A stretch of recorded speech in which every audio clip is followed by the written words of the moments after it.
Hello, this is Trent Richards with FlexSim. Just try to illustrate some interesting technology that we've developed for simulating warehouse space.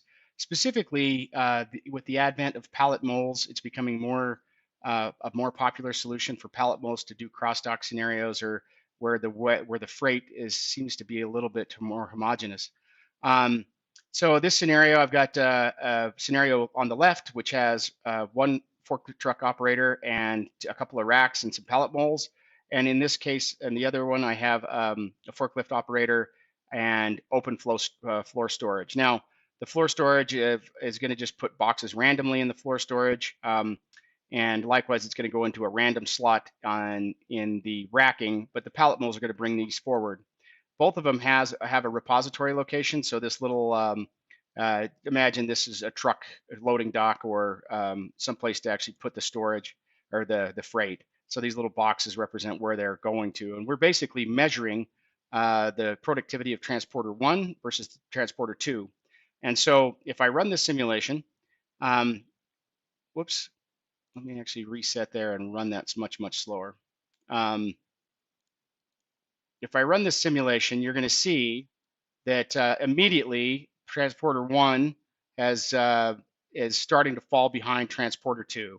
And the reason for that is obviously these boxes are loaded into a slot, but they're brought forward.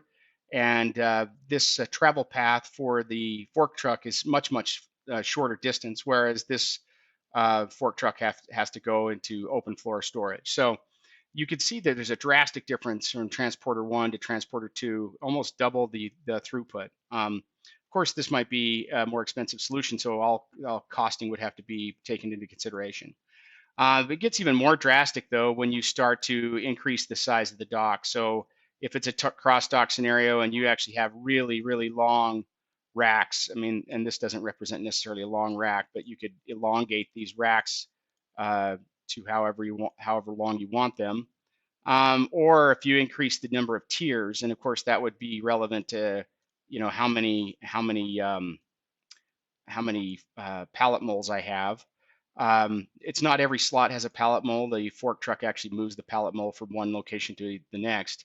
But likewise, we'd have to increase this floor storage to be a little bit bigger. This is my source box. So the random slots in which that could be placed would also be elongated. So to kind of represent a longer, more floor space in a warehouse.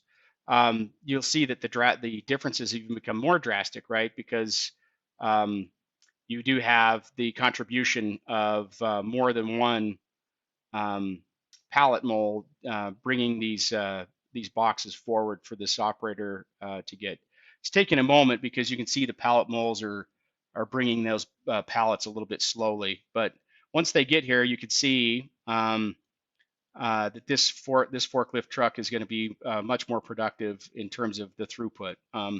So right now, if you're looking to minimize your labor costs and you want to do some studies like this, FlexSim can very much either help you sell you the software so you can do the studies on your own, or if you wanted to grab our consulting team, we can actually help do some studies for you. So either way, we look forward to working with you and hope to hear from you soon. Again, my name's Trent Richards. Feel free to reach out at trent.richards@flexsim.com. Thanks.